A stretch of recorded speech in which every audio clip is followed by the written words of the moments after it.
inscreva-se no canal, aperta no like, comenta aí no vídeo e compartilha esse vídeo. Me ajuda a espalhar essa mensagem pelo mundo inteiro para que muito mais gente seja impactada.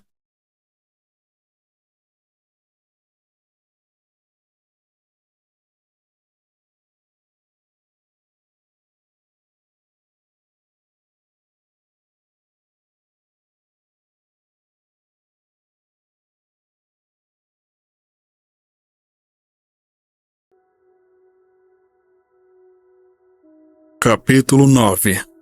Lutadores profissionais. O Irmão Maravilhoso e sua intérprete. Resisti ao diabo e ele fugirá de vós. Quantos de vocês conversam com o reino das trevas de vez em quando? Perguntei naquela minha voz mais ungida de pregação. Eu estava mandando ver, pregando como um furacão, como costumamos dizer em Ohio, onde fui criado. Tinha acabado de sair da escola bíblica e me sentia o último modelo de Deus da fraternidade internacional dos irmãos maravilhosos transformadores do mundo. Eu tinha aquelas pessoas bem onde eu as queria, agarrando-se a cada palavra minha. Ah, se mamãe me visse agora, ela e Deus provavelmente encontrariam um lugar para mim, à direita do Senhor, ao lado de Tiago e João. O único problema era que eu estava na Guatemala, pregando com o auxílio de um intérprete. E daí? Você talvez pergunte. Por que isso seria um problema? Porque a minha intérprete não parecia partilhar da minha teologia e suas convicções eram bem rígidas. Ela olhou para mim, indignada, e disse sem papas na língua: "Eu não vou dizer isso." Suas palavras meio que cortaram a minha eloquência. "Quê?" respondi. "Eu não vou dizer isso." "Como assim você não vai dizer isso? Você tem que dizer o que eu digo." "Olha, eu não vou dizer não." "Por que não?" "Eu não acredito nisso." "Olha, é o que a Bíblia diz para fazer." "Onde?" "Em Tiago 4, versículo 7. Ora, tenha em mente que estávamos na frente de uma igreja cheia de pessoas observando essa óbvia troca verbal desagradável entre o Irmão Maravilhoso e sua intérprete. Não haviam me preparado para isso na escola bíblica, e lá estava eu, me perguntando o que fazer a seguir, e ela começou a procurar Tiago capítulo 4, versículo 7. Levou uma eternidade para encontrar. Ela então leu para todos, acho. Pelo que sei, bem poderia estar dizendo como eu era um bobo. Tentamos continuar, mas ela não me permitia citar nenhum outro versículo. Assim que mencionava um, ela tomava o tempo que queria para encontrá-lo na Bíblia e lê-lo, acho eu. Contudo, não demorou muito para eu ver que ela não conhecia a Bíblia muito bem, de modo que comecei a parafrasear os versículos para ela não reconhecer que eram escrituras. Depois que ela havia traduzido o versículo sem saber, eu então olhava para ela com um sorrisinho e dizia: "Isso está em..." Quando ela então me fuzilava com seu olhar nada espiritual. Nós simplesmente não conseguíamos mais trabalhar direito. Não fluía. Apoderar-se da vitória. Intercessão, segundo a nossa definição, envolve duas atividades diferentes. Uma é reconciliação, a outra, separação. Uma é divisão, uma desunião, ruptura, e a outra, uma junção, uma união. É o que Cristo fez em seu trabalho de intercessão, e é o que nós fazemos ao continuarmos essa intercessão. Em vista disso, é importante percebermos que muito da nossa intercessão deve ser uma combinação das duas coisas. Muitas vezes não é suficiente simplesmente pedir ao Pai para fazer algo, apesar de isso ser o conceito geral de oração da maioria dos cristãos. Muitas vezes é necessário um pouco de guerra ou luta espiritual junto com o pedir, reforçando a vitória do Calvário. Como Arthur Matthews disse, a vitória é um fato consumado, mas é necessário que um homem se apodere dessa vitória e precipite um confronto com o inimigo e resista a ele. Jack Hayford, em seu livro Prayer is Invading the Impossible, A oração é invadir o impossível, em tradução livre, diz: ver os dois lados de Jesus é ver os dois lados da oração. É ver a necessidade de ter compaixão, cuidado, de chorar com os que choram, ter empatia, gemer, sentir a dor profundamente por causa do que sente transpirar nas vidas humanas. E é aprender o lugar e a hora para se irar quando vemos os ardis de Satanás terem êxito em destruir, para se indignar quando o programa do adversário viola território que pertence a Cristo por direito, para usar quando as hostes demoníacas anunciam sua presença, para atacar quando o Espírito Santo te incita a avançar. Assim como aconteceu com a minha intérprete na Guatemala, muitos não acreditam na guerra espiritual. Acreditam que Jesus já cuidou do diabo e não precisamos nos preocupar com ele. Outros acreditam que as nossas ações, nossos estilos de vida santos, nossa obediência e, suponho eu, outras coisas, amarram o diabo, mas que nós não devemos falar com ele nem de seus demônios. Outros ainda creem que podemos lidar e falar sobre os espíritos malignos, mas só nas pessoas. Não podemos, dizem, ordenar ou repreender demônios em lugares ou situações. Este livro não tem o intuito de ofender os que discordam, nem de defender a minha posição sobre o assunto. Seria necessário um livro inteiro, talvez vários, para provar adequadamente sua validade e demonstrar como se engajar na guerra espiritual.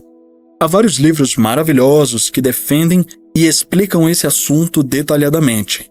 Tem uma lista de vários deles na bibliografia no final deste livro. Minha intenção aqui é estabelecer uma conexão absoluta entre a guerra espiritual e a intercessão, especialmente, mas não limitado a isso, com relação à guerra pelos não salvos. Paga envolve guerra. Certamente existem os extremos. Ouvi alguém recentemente descrever uma caricatura que retratava o diabo amarrado com as 40 a 50 cordas e cercado de pessoas discutindo a situação. E o que fazemos agora? Perguntava um.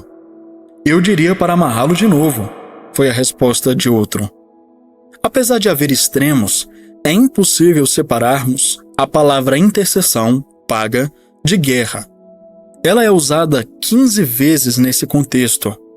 Digo-lhe enfaticamente, violência e guerra estão arraigadas no próprio significado da palavra. Ela é traduzida de várias maneiras quando fala de guerra: atacar, arremeter-se, estender a mão, lançar sobre, como também outras.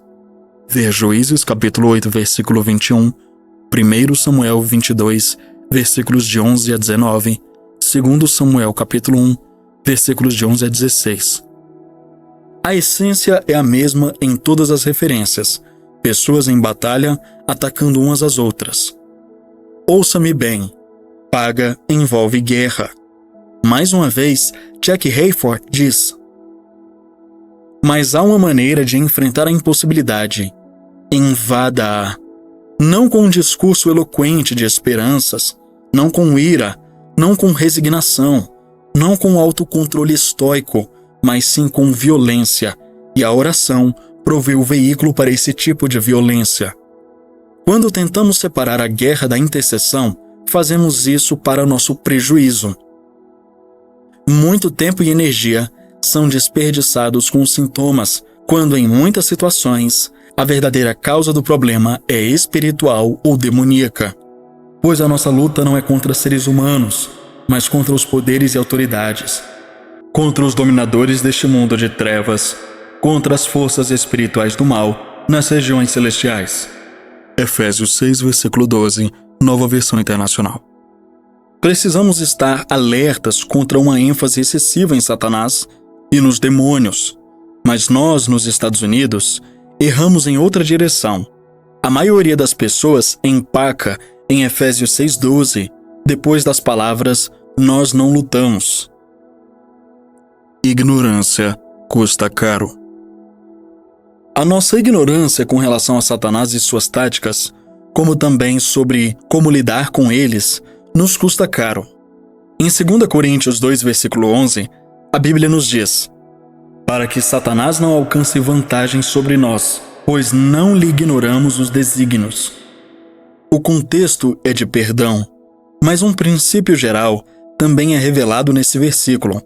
A palavra ignoramos é a palavra grega agnoeo, que significa sem conhecimento ou entendimento de. A palavra agnóstico é derivada dela. Tecnicamente, um agnóstico não é alguém que não tem certeza se crê ou não em Deus. Agora, usamos a palavra sim, mas na verdade, um agnóstico é alguém que não sabe, nem entende, não importa que assunto seja. Também temos a palavra ignora, proveniente da mesma raiz. Nesse versículo, somos exortados a não ignorarmos, nem sermos agnósticos, sem entendimento, com relação ao diabo. Desígnios é a palavra noema, que literalmente quer dizer pensamento. Este versículo está dizendo em essência: não fique sem entender a maneira como Satanás pensa. Noema também veio a significar planos, ardis, esquemas, armações, porque essas coisas nascem a partir dos pensamentos. Para entendermos melhor, vamos inserir todas essas palavras no versículo. Não fique sem entender a maneira como seu inimigo pensa e opera, seus planos, desígnios, esquemas e ardis. Não há também uma promessa sutil aqui? Se Deus sugere que não devemos ser ignorantes com relação aos ardis de Satanás, então ele deve estar disposto a revelá-los. E se não estivermos cientes de seus ardis, ele levará vantagem com relação a nós. A palavra é pleonecteo, uma palavra composta que significa literalmente ter ou possuir a maior parte. Pleon, a maior parte, eco, ter ou possuir. Fica fácil ver que é uma palavra usada para cobiça. Também significa estender além de. No boxe, a pessoa que passa além de tem a vantagem e geralmente é a que consegue dar mais golpes. A palavra também é traduzida por aproveitar-se. Satanás se aproveita muito daqueles que não estão cientes de seus caminhos. Bullinger diz que significa saquear, defraudar. Vamos juntar todas essas definições.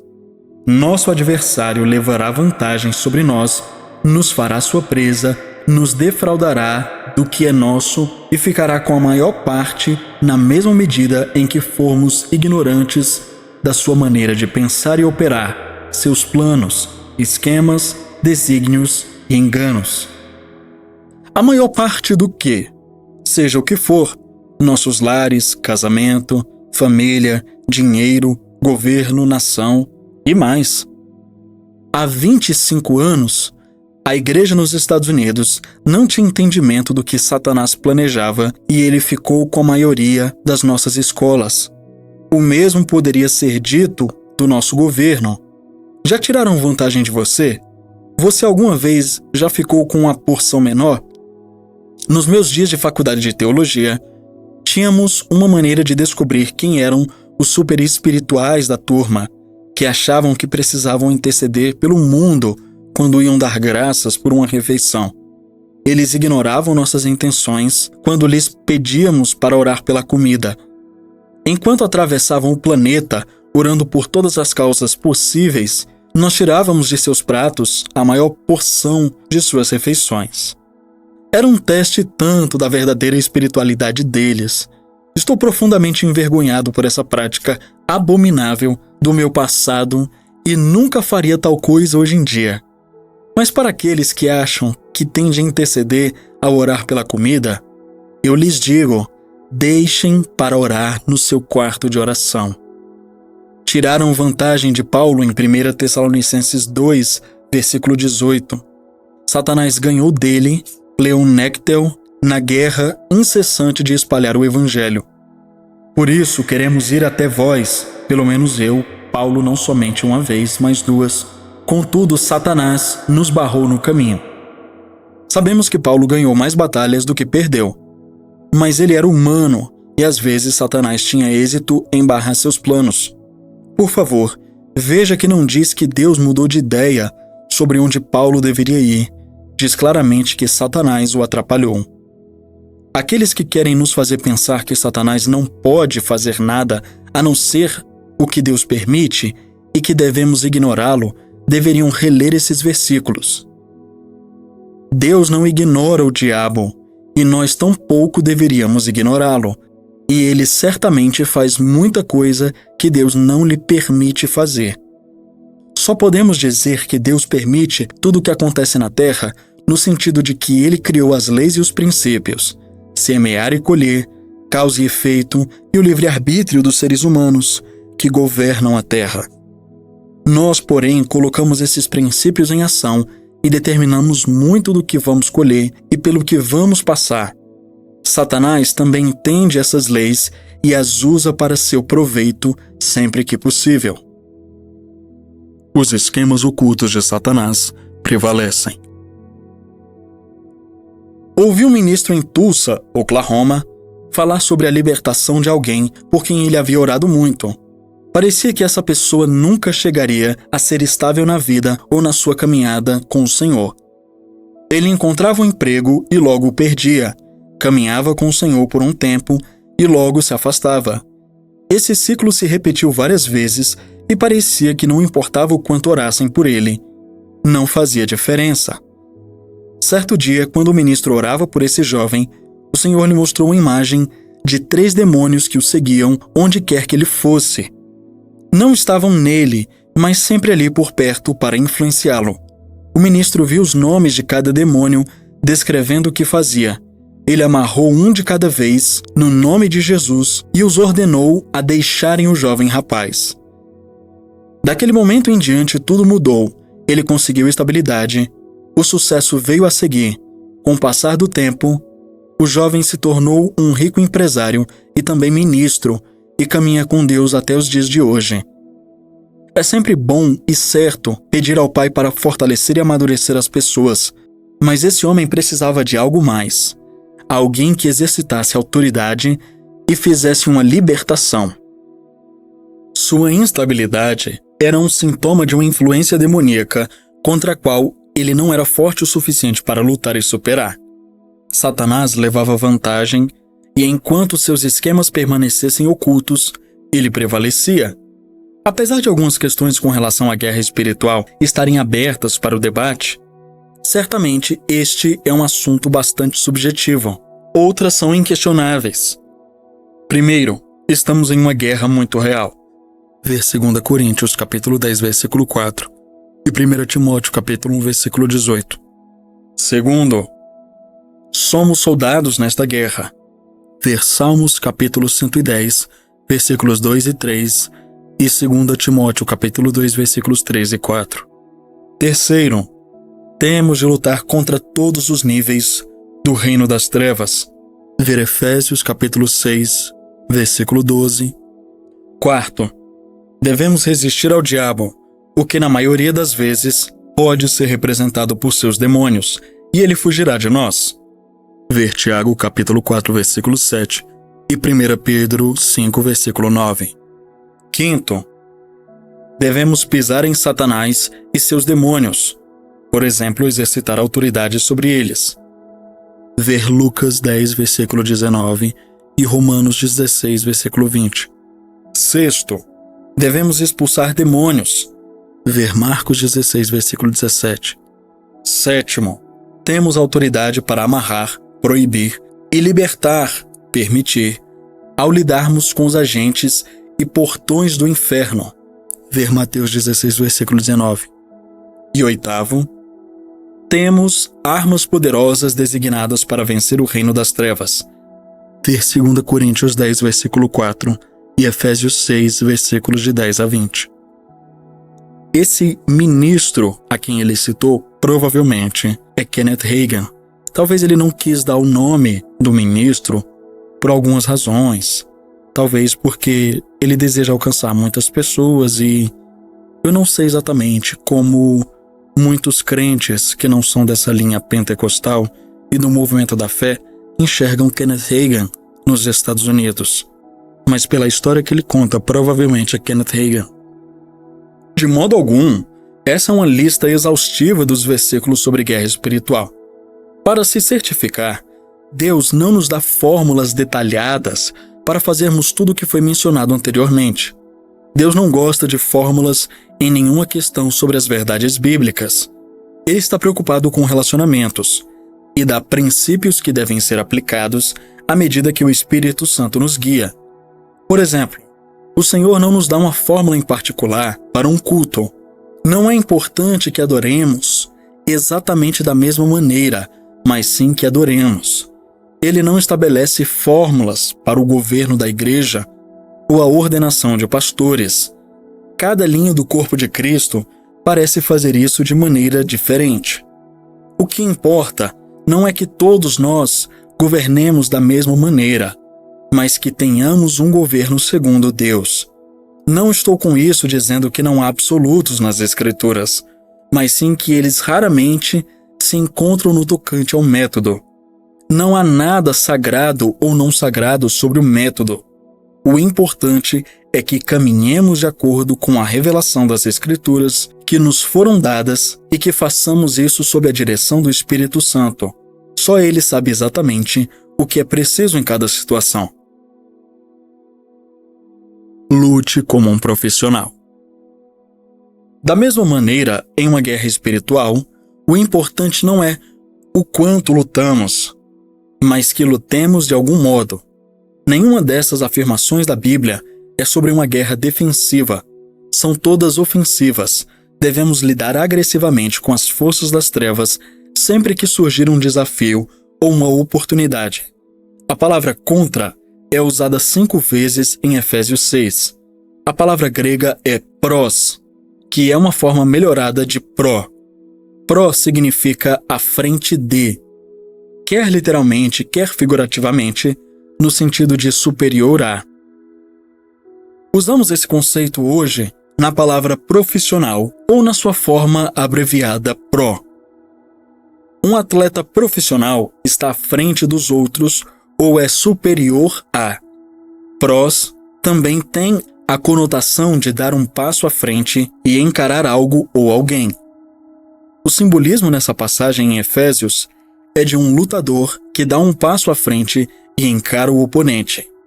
Deus está nos dizendo: dê um passo à frente e encare os poderes das trevas. Seja um lutador profissional. Não seja como o frequentador de academia que visitava a África, a quem o chefe do povoado perguntou o que ele fazia com seus músculos, como os usava. O cara achou que era melhor explicar lhe mostrando os músculos, então começou a flexioná-los, apertá-los, mostrar os bíceps e os tríceps, demonstrando como se apresentava em competições. Depois de admirar aquele incrível espécime por um momento, o chefe perguntou: "Para o que mais você os usa?" "Para mais nada", respondeu o homem todo musculoso. "É só para isso que usa todos esses músculos enormes?" reiterou o chefe. "É, que desperdício", murmurou o chefe desgostoso. "Que desperdício." Muitos de nós somos como esse cara musculoso. Somos fortes no Senhor, muito bem equipados para lidarmos contra o nosso adversário, mas nunca usamos a nossa força ou as nossas armas. Entre no ringue. Ao esperarmos no Senhor, Ele nos mostrará a estratégia ou método de guerra a usar. Deus é um Deus de relacionamentos. Ele é um bom pai que tem paixão pela sua família e prioriza amor e não labor. O que nos prepara para o aspecto da guerra espiritual é a nossa relação com Cristo por meio de nossa caminhada com Ele. Devoção a Cristo, o trampolim para todas as outras coisas. É interessante, até paradoxal, porém verdadeiro, que a guerra nasce muitas vezes da adoração.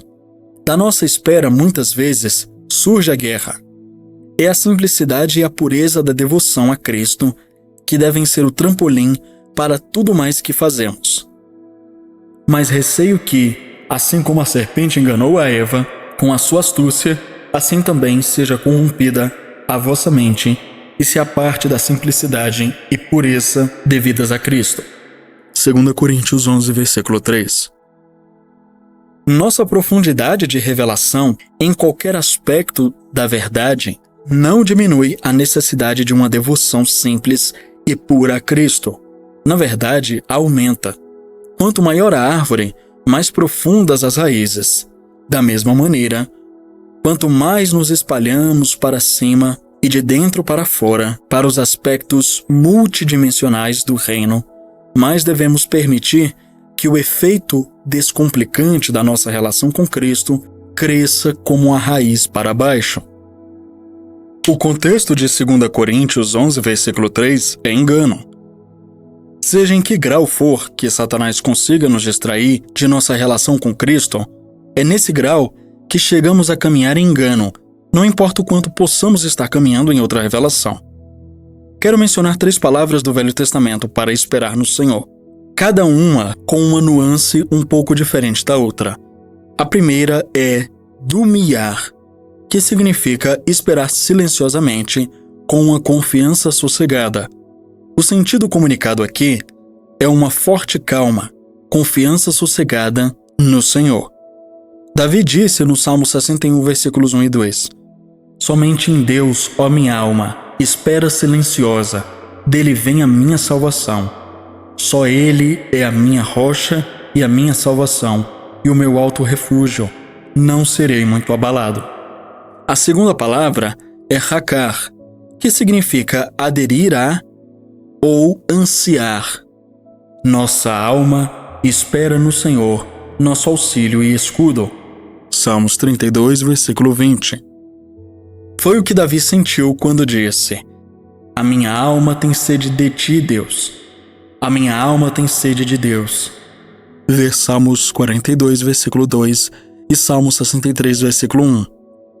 Ele estava hakar, ansiando pela companhia de Deus. A terceira palavra, kavar, significa esperar por, com grande expectativa. Também significa amarrar algo junto, torcendo, ou entrelaçar. O principal pensamento, então, para kavar é grande expectativa e unicidade, uma união, um entrelaçamento. Os seguintes versículos são exemplos disso. Espera pelo Senhor, tem bom ânimo e fortifique-se o teu coração. Espera, pois, pelo Senhor. Salmos 27, versículo 14. Mas os que esperam no Senhor renovam suas forças e sobem com asas como águias. Correm e não se cansam, caminham e não se fatigam. Isaías 40, versículo 31. Vamos resumir os significados, juntando todos? Esperar silenciosamente com uma forte calma e confiança, ansiar pela presença do Senhor e com muita expectativa, pois você sabe que Ele virá antecipadamente e então exercitando a unicidade que resultará de seus corações serem entrelaçados. Aleluia! O Salmo 37, versículos 7, 9 e 34 demonstra como esperar no Senhor se relaciona também com a guerra. Descansa no Senhor e espera nele. Não te irrites por causa do homem que prospera em seu caminho, por causa do que leva a cabo os seus maus desígnios, porque os malfeitores serão exterminados, mas os que esperam no Senhor possuirão a terra. Espera no Senhor, segue o seu caminho, e Ele te exaltará para possuíres a terra. Presenciarás isso quando os ímpios forem exterminados. Esperar no Senhor traz consigo a habilidade de possuir nossa herança. Herdar é a palavra yaresh, também traduzida como possuir, e significa um herdeiro legal, invasão militar para conquista. Os que esperam no Senhor herdarão e possuirão adoração e guerra. É como Davi esperando no Senhor, ansiando por Ele, adorando-o, compondo canções para Ele, e no minuto seguinte, agarrando um leão pela juba e arrancando-lhe a cabeça. Guerra e vitória nasceram da adoração e da espera. Parece bom, mas não tem unção. Quando Maria estava sentada aos pés do Senhor e Marta ocupada na cozinha, ver Lucas 10, versículo 40, a passagem diz que Marta estava distraída em muitos serviços. A palavra distração é a palavra perispal. Significa literalmente andar em círculos. A palavra para em muitos serviços é a palavra do Novo Testamento para ministério, a mesma palavra que usamos para uma pessoa que tem um ministério. Até um ministério puro para Jesus pode se tornar um peso que arrastamos de um lado para outro. A guerra espiritual e a oração, no geral, também podem se tornar um peso que se arrasta de um lado para outro. Elas muitas vezes perdem a vida, tornando-se legalistas e passando a ser uma tarefa, uma obrigação que você suporta. Tornamo-nos tão ocupados por Ele que não temos tempo para estarmos com Ele. Arrastamos nosso ministério em círculos, chegando a lugar nenhum e realizando nada para o reino de Deus. Há vários anos, eu estava passando por um momento difícil em minha vida. Um querido amigo chamado Al Strauhrap me chamou e disse: "Eu estava orando por vocês esta manhã com um amigo e o Senhor me deu uma visão." Pensei: "Obrigado, Jesus. Aqui está a resposta à minha oração." Al continuou: "Tinha um círculo no chão. Eu estava pronto para uma grande revelação. Estava pronto para ouvi-lo dizer que havia um círculo no meio de outro círculo ou algo parecido." "Você estava andando naquele círculo?" Sim, respondi. Ele disse: "É só isso. Você só estava andando em círculos." "Essa é a palavra que Deus tem para mim?" Perguntei. Ele respondeu: É só isso. Desculpa." Desliguei o telefone e pensei: acho que é verdade. É o que tenho feito, Senhor. Andado em círculos, ocupado, mas sem chegar a lugar algum. Saí daquele buraco e fui para a presença do Senhor. Parei de andar em círculos e comecei a esperar. Jesus olhou para Marta e disse: "Maria, pois, escolheu a boa parte, e esta não lhe será tirada." Lucas 10, 42. A boa parte é a palavra agathos.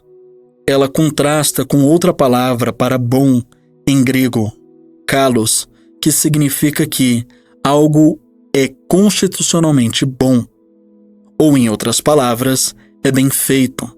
Mas kalos não implica necessariamente em nenhuma utilidade prática ou benefício. Pode simplesmente parecer bom, não há nada de errado com isso, mas pode não ter nenhum propósito na prática. Por outro lado, agathos, a palavra para boa parte que Maria escolheu, é a palavra que significa bom e proveitoso, útil, benéfico. É geralmente traduzida por boas obras. O Senhor está dizendo: se você passar tempo esperando em mim, sentado aos meus pés, isso te confere algo. Você não só vai parecer bom, mas também será bom para alguma coisa. Muitas vezes, parecemos bons, mas não temos a unção. Precisamos esperar na presença do Senhor e permitir que todo o nosso ministério, inclusive nossa luta na guerra espiritual, nasça desse relacionamento. O tempo, os termos e o método de Deus. Esperar no Senhor vai nos impedir de ter uma atitude reacionária com o diabo. Não reagimos, nem damos satisfações ao diabo. Não fazemos nada com seus termos, nem devemos fazer nada segundo sua agenda. Deus escolhe o tempo e os termos da batalha. Ele disse a Josué em Jericó, ver Josué 6, quando estava prostrado, adorando: 7 dias, Josué, nem 1 minuto antes. Não faça nada até eu te dizer. Ele estava dizendo: eu escolho a hora da batalha. Deus também escolhe os termos. Não faça ninguém prisioneiro, só Raabe vai escapar. Os despojos devem ser dados a mim. Eu escolho os termos, não você, nem Satanás, nem ninguém. Se fizer da minha maneira, sempre irá vencer. Faça do jeito do diabo e descobrirá que estará andando em círculos. Deus escolhe a hora, os termos e o método. A guerra não é uma reação responsiva, mas sim uma ação responsável. Deve nascer da obediência, não da necessidade. Seguimos nosso capitão, não nosso inimigo. O Senhor disse a Davi para ir à batalha quando o vento soprasse no topo das árvores, não antes. Ver 2 Samuel 5, versículo 24. Ele disse para Saul esperar 7 dias até Samuel vir e oferecer o sacrifício. Ver 1 Samuel 13, versículos de 8 a 14. O inimigo estava acampado ao redor deles, e o povo estava ficando nervoso, de modo que Saul disse: "Vou ter de oferecer sacrifícios eu mesmo, fazer da minha maneira, porque temos de andar com essa batalha." Samuel apareceu logo depois do sacrifício e deu-lhe a perspectiva de Deus. "Você pisou na bola, Saul, e o reino lhe será tirado e dado a outra pessoa, segundo o meu coração. Não posso ter um guerreiro ou líder reacionário que guia o povo segundo a própria sabedoria e ideais. Tem de ser da minha maneira. Você tem de esperar por mim." Deus às vezes pode dizer que a adoração é a chave, como foi o caso com Josafá no campo de batalha. Ver 2 Crônicas 20, versículos de 1 a 30. E para Paulo e Silas na prisão. Ver Atos, capítulo 16, versículos de 16 a 36. Quando ministrávamos nas ruas de Mar de Graça, alguns anos atrás, o Senhor guiou 200 de nós a marcharmos silenciosamente pela rua. Um incrível temor e a presença do Senhor começaram a pairar por toda a área. O Senhor havia estabelecido sua incrível presença e silenciado seus inimigos. Um silêncio tomou literalmente as ruas. Em outra ocasião, porém, ele nos guiou a marcharmos no meio da rua Bourbon, cantando a intensa canção de adoração de Bob McGee, Emmanuel. Dessa vez, um espírito de convicção pairou nas ruas enquanto cantávamos essa poderosa canção que fala do verdadeiro destino da humanidade. Assim como antes, houve silêncio. Parecia que o Senhor estava totalmente no controle. Em uma intercessão que havia sido bloqueada a nossa marcha, nos reunimos e formamos um círculo e ali ficamos de joelhos e continuamos cantando. Ao nos ajoelharmos para adorar, um homem literalmente correu para dentro do círculo e gritou que queria conhecer Deus. Isso sim é guerra de louvor. Também é intercessão paga. Ataque ao inimigo. Assim como Cristo é entronado na adoração, Satanás é destronado dos céus. Ver Salmos 22, versículo 3 e Salmos 149, versículos de 5 a 9. Ao erguermos o Filho de Deus, derrubamos a serpente. Outras vezes, a estratégia do Espírito Santo talvez seja amor, atos de gentileza, doação, perdão. Fiz parte de uma cerimônia de reconciliação no Confluence Park, em Denver, no Colorado, no dia 12 de novembro de 1912, entre norte-americanos nativos e vários norte-americanos europeus. Fui o apresentador da reunião, na verdade patrocinada pela Reconciliation Coalition, Coalizão de Reconciliação, um ministério de Jim Stephenson. A estratégia, na verdade, era bastante simples. Arrepender-se e pedir perdão por roubar sua terra, quebrar acordos e matar seus ancestrais. Ou seja, uma reconciliação com os índios. Quando um deles, em nome de seu povo, nos perdoou e nos deu as boas-vindas nesta terra, algo se rompeu no mundo do espírito. Era um dia feio e frio, mas assim que ele falou aquelas palavras, o sol começou a brilhar através das nuvens, até brilhar sobre nós. Aquele dia marcou o começo de um grande trabalho de reconciliação entre dois grupos de pessoas. Por quê? Nosso ato de humanidade e amor, juntamente com um deles, também foi um ato de guerra que destruiu as fortalezas no mundo do espírito. Guerra através da humildade. Amor violento. Paradoxal, não é? Em outras ocasiões, O Espírito Santo talvez leve uma pessoa a se unir a outras e concordarem em destruir o inimigo. John G. Lake, um missionário na África do Sul da primeira metade do século, conta a história de uma epidemia de febre que atacou parte da África do Sul em uma única noite. A devastação era tamanha que, em apenas um mês, 1/4 de toda a população da região morreu. Não havia caixões suficientes para satisfazer a demanda e as pessoas eram enterradas envoltas em cobertores. Tamanha era a devastação. Lake conta que o intercessor poderoso começou a orar. Por dias, durante o dia inteiro e toda a noite, ele ficava debaixo de uma árvore e orava contra aquela pestilência. Lake perguntou ao homem várias vezes: "Está conseguindo?" Ao que ele respondia: "Ainda não." Mas um dia ele respondeu a Lake: "Estou sentindo hoje que se tivesse uma pequena ajuda na fé, o meu espírito intercederia." Lake ficou de joelhos e se uniu ao homem em oração. O que aconteceu a seguir foi impressionante. Está registrado nas próprias palavras de Lake. "O Espírito do Senhor tomou a minha alma e me vi, não ajoelhado debaixo da árvore, mas afastando-me gradualmente dela. Os meus olhos foram sendo lentamente abertos e testemunhei uma cena tal como nunca havia visto. Uma multidão de demônios como um rebanho de ovelhas. O Espírito também havia caído sobre este rebanho e corria à minha frente, amaldiçoando aquele exército de demônios. E eles eram levados de volta para o inferno, de onde haviam vindo. Amado, na manhã seguinte, quando acordamos, a epidemia de febre havia acabado." Tempo para gritar. Realmente, há um momento para uma guerra de intercessão agressiva e violenta. Entendo que muitos fazem careta só de pensar em agir assim, de maneira tão extrema em oração, correr e gritar contra o inimigo. Mas há um momento para tal intensidade espiritual. Mais de uma vez, me vi gritando para as potestades espirituais ou montanhas de adversidades enquanto estava em intercessão.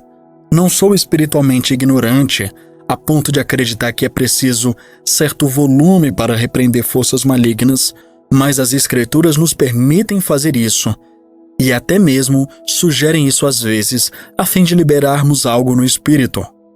Primeiro, Zorobabel gritou graças para uma montanha. Ver Zacarias 4, versículo 7. Segundo, Israel gritou em Jericó. Ver Josué 6, versículo 16. Terceiro, o exército de Gideão gritou antes da batalha. Ver Juízes 7, versículo 20. Quarto, Jesus gritou na cruz. Ver Mateus 27, versículo 50. E quinto, Israel gritou quando a Arca da Aliança os guiava a um novo lugar. Levanta-te, Senhor, e dissipados sejam os teus inimigos. Ver Números 10, versículo 35 e Salmo 68, versículo 1. Não estou tentando começar a primeira igreja dos guerreiros gritantes, mas apenas tentando demonstrar que a guerra, até mesmo guerra intensa e às vezes em alto e bom som, é válida. Jeoás, rei de Israel, foi repreendido e derrotado por causa de sua falta de intensidade espiritual ao usar o arco e a flecha. Ver 2 Reis 13, versículos de 14 a 19.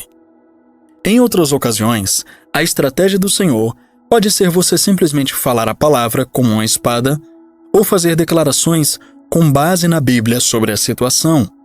Quando guiada pelo Espírito Santo, essa estratégia é devastadora para o inimigo. Certa ocasião, eu estava tentando mediar a paz entre 3 partes. A circunstância havia chegado a um ponto potencialmente violento, e eu tinha sido avisado por uma das partes que na manhã seguinte ela ia partir para a ignorância. Eu sabia que falava sério e que alguém poderia se ferir e os outros iriam presos. Orei até tarde da noite pedindo a Deus para parar aquilo, quando então, às 2 da manhã, no meio da madrugada, o Senhor me chocou com as seguintes palavras: "Por que você está me implorando para fazer isto? sabe qual é a minha vontade nesta situação. Então o problema está sendo causado por um espírito de ira e violência. Amarre-o, declare a minha palavra e vontade para esta situação. Foi o que fiz e fui dormir. Na manhã seguinte, por algum motivo inexplicável, entre aspas, sem qualquer discussão, todos tiveram uma mudança de coração.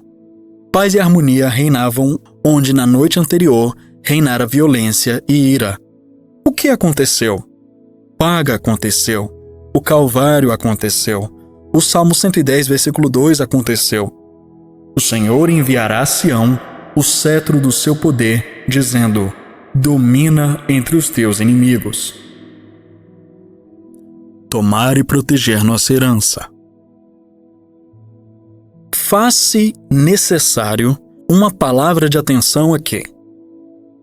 À medida que nos envolvemos na guerra espiritual, é imperativo que lembremos que não estamos tentando derrotar o diabo. Ele já está derrotado. Não voltamos a derrotar, mas sim a representar a vitória da cruz. Tudo o que fazemos na nossa oração intercessória deve ser uma extensão do que Cristo fez em sua obra de intercessão.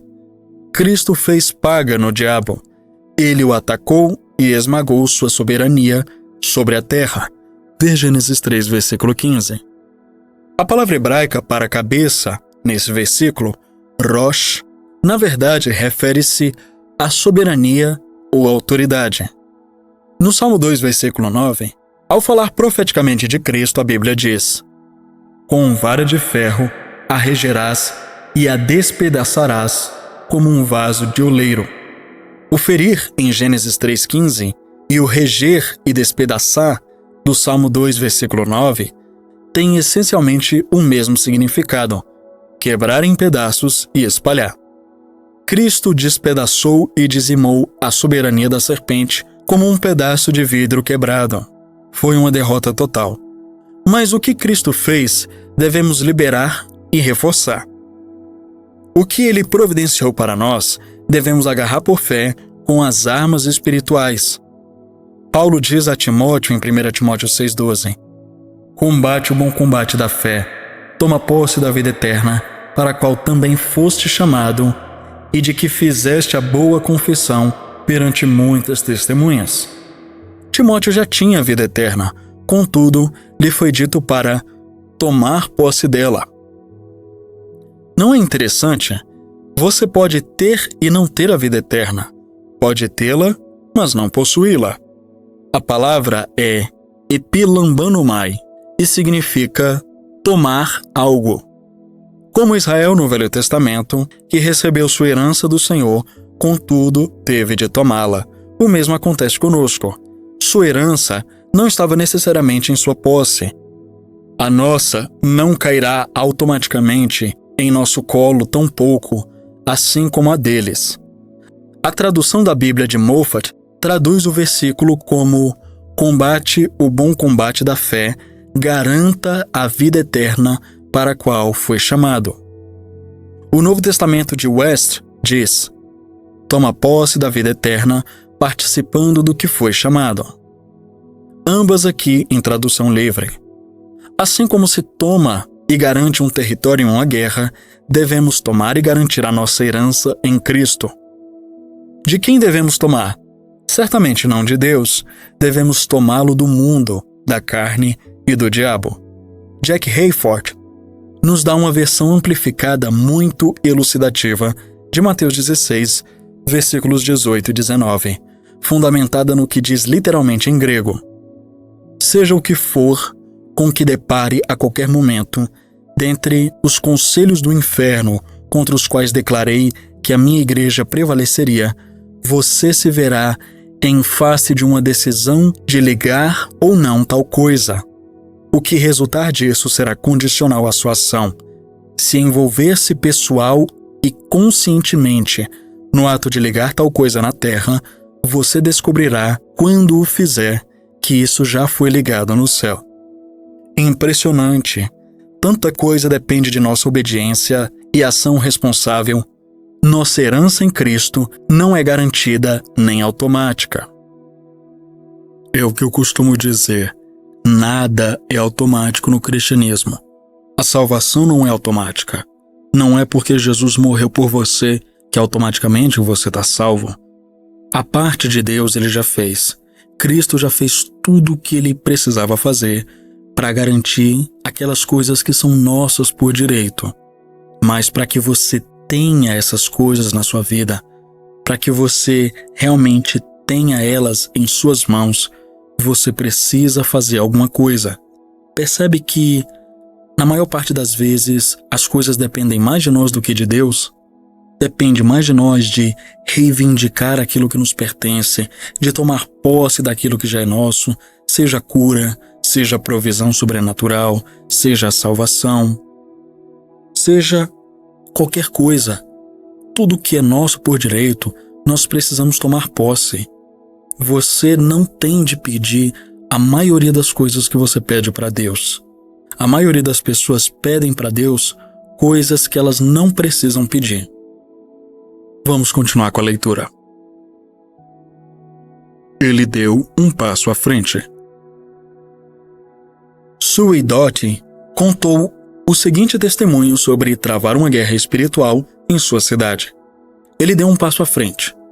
Senti que o Senhor queria que uma equipe de intercessores e eu fizéssemos uma caminhada de oração em uma rota específica, mas que seria necessária alguma preparação. Primeiro conversei com meu pastor sobre isso e então fui de carro até a rota, na qual sabia que deveríamos fazer a caminhada. Ao me aproximar de um local, um cinema de filmes não recomendados, loja de vídeo e livraria, o Espírito Santo começou a me dar instruções específicas. Ele me disse para repreender os espíritos de pornografia e lascívia, e foi o que fiz. Ele também me disse para orar no Espírito. Depois de um curto período de tempo, senti que não precisava mais orar e continuei o restante da rota antes de voltar para casa. Na sexta-feira, o Senhor me revelou o que havia acontecido. Liguei no noticiário local e ouvi que aquele lugar em particular havia sido fechado. No dia seguinte, de eu ter orado, a prefeitura fizera uma inspeção surpresa. O local fora citado por várias violações e suas portas imediatamente fechadas e trancadas. O impressionante é que a prefeitura já havia inspecionado o local pouco tempo antes. Ele tinha passado na inspeção, mas sem nenhum aviso e por nenhum motivo aparente, foi inspecionado novamente. Deus tinha realmente se movido. O local realmente violava normas e fora descoberto por pouco tempo antes de o juiz decretar seu fechamento por 1 ano. Agora, a propriedade está à venda. Eu tinha feito o curso Oração Intercessória, um relâmpago de Deus, de Dutch Sheets, e sabia que havia muitas cargas na parede. Mas este era um tempo kairós, e a parede caiu sob o poder de Deus. Ele diz cargas em referência a dunamis, dinamite, do Espírito Santo, sobre a qual ensino no curso anteriormente citado. Uma quebra legítima da autoridade. Mas por que haveria de ser necessário travar uma guerra se Cristo já derrotou Satanás e seus demônios? Muitos perguntam. Cristo já não lhe tirou o poder, o desarmou e destruiu suas obras? Ele não nos livrou do poder de Satanás? A resposta a essas perguntas está em um entendimento preciso do que Cristo realmente fez quando derrotou Satanás. A destruição de Satanás não era literal, mas sim uma quebra legal de sua soberania ou autoridade. A Bíblia não diz em lugar nenhum que Cristo nos livrou do poder de Satanás. Diz que ele nos livrou da sua exousia, autoridade, ou, em outras palavras, do direito de exercer seu poder sobre nós. Exousia é a palavra grega para autoridade. Ele nos libertou do império, exousia, das trevas, e nos transportou para o reino do Filho do seu amor. Colossenses 1, versículo 13. E eis que vos dei autoridade, exousia, para pisar de serpentes e escorpiões, e sobre todo o poder, dunamis, do inimigo, e nada absolutamente vos causará dano. Lucas 10, versículo 19. despojando os principados e as potestades, publicamente os expôs ao desprezo, triunfando deles na cruz. Colossenses 2, versículo 15. A palavra despojando é a palavra grega apekduomai, e significa que Cristo desapossou-se dos principados e autoridades. É o jargão teológico para ele lhes deu uma surra. Poder nunca foi e nunca será a questão entre Deus e Satanás. A autoridade sim é a questão. A autoridade que Satanás adquiriu através de Adão. Jesus não veio para recobrar nenhum poder, nem para remover o poder de Satanás. Ele veio para recobrar, sim, a autoridade que Adão perdeu para a serpente e para quebrar sua soberania na terra.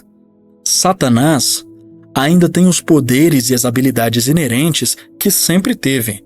Ele ainda anda em derredor como leão que ruge. 1 Pedro 5, versículo 8. E contrariamente ao que alguns ensinam, ele ainda tem dentes. Ele ainda tem dardos inflamados. Efésios 6, versículo 16. Se não acredita nisso, tente andar sem sua armadura. O que ele perdeu foi o direito, a autoridade, para usar seu poder naqueles que aceitaram Jesus como seu Senhor. Contudo, Satanás é um ladrão e um transgressor e usará de seu poder ou suas habilidades sobre nós de qualquer maneira, se não entendermos que, através de Cristo, temos agora autoridade sobre ele e seu poder. Autoridade é a questão. O poder faz o trabalho, mas a autoridade controla o poder. O autor diz isso porque há muitas pessoas por aí que ensinam que Satanás é um leão, mas é um leão sem garras e sem dentes. O que não é verdade. Ele tem habilidade sim, e tem muita habilidade para causar destruição. Não duvide disso. Essa verdade está ilustrada na batalha entre Israel e Amaleque, em Êxodo capítulo 17, versículos de 8 a 13. Nessa famosa passagem, Moisés vai para o alto de uma colina, com a vara de Deus na mão, enquanto Josué guia o exército campo abaixo. Enquanto Moisés tem a vara de Deus levantada, Israel prevalece. Quando ele a abaixa, Amaleque prevalece. A vitória não é decidida pela força, nem pelo poder do exército de Israel. Se esse fosse o caso, eles não teriam vacilado quando a vara era abaixada. Nem era um caso de estado de espírito. Eles não estavam observando Moisés para se inspirarem enquanto estavam na batalha corpo a corpo. Uma batalha invisível nos céus era o que na verdade decidiu o resultado daquela batalha. E quando a vara, que representava o reino, era levantada pelo líder autorizado de Israel, Josué e o exército prevaleciam. Em outras palavras, não era poder no campo de batalha, apesar disso ser necessário, o fator decisivo, mas sim a autoridade na montanha. A autoridade é a questão-chave. Poder nunca foi. Aproximando-se do Pai. Um último pensamento com relação a esse assunto da guerra. É mister sabermos que nossa luta não é com Deus. Não sei sobre você, mas esse pensamento para mim é aterrorizante. Os versículos mais usados para nos ensinar que deveríamos lutar contra Deus estão em Gênesis 32, versículos de 22 a 32, em que Jacó lutou a noite inteira com o anjo do Senhor. Muitas mensagens dinâmicas têm sido pregadas usando as palavras de Jacó como um exemplo do que deveríamos fazer ao orar. Não te deixarei ir se não me abençoares. Ver o versículo 26. Eu mesmo já fiz isso. Contudo, as Escrituras não apresentam essa luta como um exemplo de como deveríamos orar. As razões por que aquele encontro durou tanto tempo são: número 1. Deus o permitiu. O anjo poderia ter deixado Jacó fora de órbita se quisesse. Ele uma vez enviou um anjo para destruir todo um exército. Ver 2 Crônicas 32, versículo 21. Número 2. Deus e Jacó buscavam coisas diferentes. Jacó queria proteção de Esaú. Deus queria mudar a natureza de Jacó. Note que, se analisarmos superficialmente, a pergunta que o anjo fez a Jacó parece ridícula. Qual é o teu nome? Não lhe parece estranho que no meio dessa luta toda eles começassem uma conversinha de apresentação? Mas não é isso que está acontecendo. Deus estava tentando fazer com que Jacó reconhecesse a verdade sobre sua natureza, que é descrita pelo seu nome. A versão The Amplified Bible, ou a Bíblia Amplificada, demonstra isso claramente. O homem lhe perguntou: "Qual é o teu nome?" E percebendo-o chocado, sussurrando, ele diz: "Jacó, enganador, maquinador, trapaceiro, defraudador." Gênesis 32, versículo 27. Isso era tudo que o Senhor precisava: revelação e confissão. Imediatamente foi liberada a graça e a mudança de natureza ocorreu. Seu nome então foi mudado para Israel. Um estudo sobre Jacó, desse momento em diante, mostra a grande transformação de sua natureza. Mas Jacó prevaleceu, alguns diriam. Só porque perdeu. A única maneira de ganhar uma luta com Deus é perdendo. Se você vencer, você perde, mas se perder, vence. A única maneira de encontrar nossa vida é perdendo-a. Ver Mateus 16, versículos de 24 a 26 e Lucas 9, versículos de 23 a 25. Jacó perdeu Jacó e encontrou Israel. Que doce derrota! O ponto do nosso estudo, entretanto, é revelar que essa história não é um exemplo de como devemos fazer nossas petições ao Pai. Devemos abordá-lo com confiança e ousadia. Ver Hebreus 4, versículo 16. Sabendo que Ele é nosso amigo e Pai, devemos pedir segundo a sua vontade. 1 João 5, versículo 14.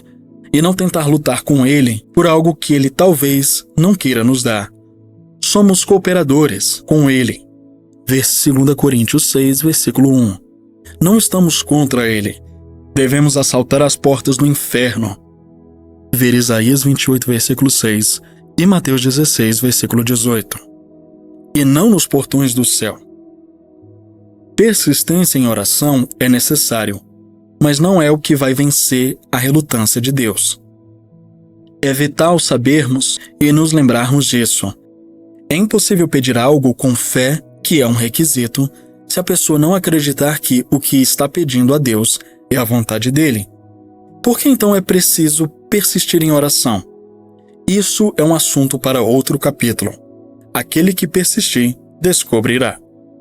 O propósito deste capítulo, porém, é dizer: às vezes é necessário haver uma guerra ou uma luta em nossa intercessão. Paga inclui o conceito e a Bíblia ensina isso. Devemos fazer isso com equilíbrio e entendimento, mas temos de fazê-lo. Ignorar Satanás é abdicar da nossa autoridade para dar lugar a ele. No próximo capítulo, vamos aplicar esse conceito de guerra à nossa luta em favor dos perdidos. Desempenhemos um papel vital na libertação dos cativos. Vamos fazer um estrago no reino das trevas. Questões para reflexão. Número 1. Que duas atividades opostas geralmente são necessárias na intercessão? Por que ambas são necessárias? O sentido e o uso de paga reforçam isso? Número 2. Explique 2 Coríntios 2,11. Como isso reforça o fato de que não devemos ignorar Satanás? Número 3. Você consegue explicar a conexão entre adoração, esperar e guerra? Como Josué retrata isso? Da mesma maneira, o que podemos aprender com a história de Maria e Marta com relação a isso? Número 4. Por que a guerra espiritual é necessária se Cristo derrotou e destruiu os poderes das trevas? Inclua comentários sobre a diferença entre autoridade e poder. Número 5. Nós devemos pelejar com Deus em oração? Explique.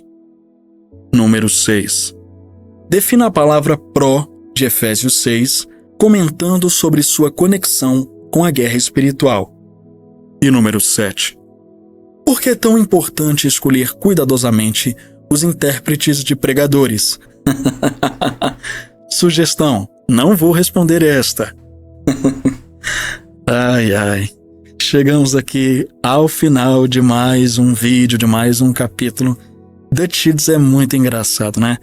Eu queria ver outras pregações dele, outros livros. Inclusive, existe um outro livro dele também sobre oração intercessória, que é muito bom. Eu vou deixar aqui no primeiro comentário fixado, caso você queira adquirir tanto este que você está vendo aqui nesse vídeo, quanto esse segundo livro, que também tem várias histórias. O cara é realmente muito bom e sabe ensinar. Eu nunca vi ninguém ensinando sobre esse assunto com ele. Mas se você chegou até aqui, eu quero te convidar a deixar o seu like, deixar o seu comentário do que você achou do livro, das partes que mais chamaram sua atenção. Comenta aí pra gente saber. Compartilhe também bastante. Esse assunto deste capítulo envolve batalha espiritual, um assunto que realmente é muito importante para nós. É importante você entender a batalha espiritual e como guerrear nela. Então compartilhe aí com outros irmãos em Cristo, com seus pastores, pessoas que você conhece. Entra também na nossa comunidade lá do Telegram. Eu sempre deixo o link aqui na descrição e no primeiro comentário fixado. Lá é um lugar onde a gente pode se comunicar melhor também. Não tem tantas restrições como o YouTube. E é sempre bom a gente ter um outro lugar fora do YouTube para podermos nos comunicar. Sempre que sai vídeo novo eu posto lá. Tem um lugar lá onde você pode deixar seus comentários, escrever, até sugestões de livros você pode deixar lá. Eu sempre analiso. Caso você queira encomendar também um livro comigo, a tradução de um livro, é só entrar em contato comigo no meu Telegram pessoal que eu te passo o orçamento, tá bom? E também ajude no crescimento desse canal, não só compartilhando, comentando, deixando o seu like, porque tudo isso é muito importante e ajuda bastante, mas também contribuindo, enviando a sua oferta. A chave Pix tá aqui no primeiro comentário, tá aqui na descrição do vídeo. Se você não pode ver, é verdade da palavra 777@gmail.com. É assim que você pode ajudar no crescimento desse canal, ainda mais com a alta do dólar. O preço das coisas sobem bastante. Como eu falo para vocês, nem sempre eu acho o livro de graça, aí eu tenho que comprar. E para comprar, a gente precisa de dinheiro. Então apoie esta obra, apoie este canal, enviando sua oferta, o seu Pix. Eu sempre estarei orando pela vida financeira daqueles irmãos que estão enviando as suas ofertas, aqueles que também se colocam como mantenedores. Um mantenedor é alguém que fielmente envia a sua oferta justamente para, como o nome diz, manter a obra. Mas se você fala assim, eu não quero me comprometer em ser um mantenedor, mas eu quero enviar uma oferta, tudo bem, envie do valor que você puder e sempre com fé, tá bom? Bom, então é isso. O vídeo está chegando ao final, mas tem a continuação do livro.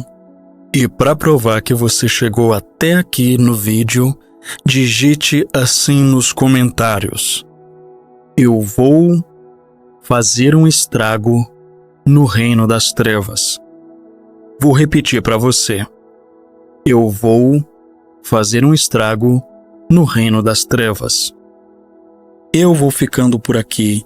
Mantenha as notificações ativadas e até a próxima.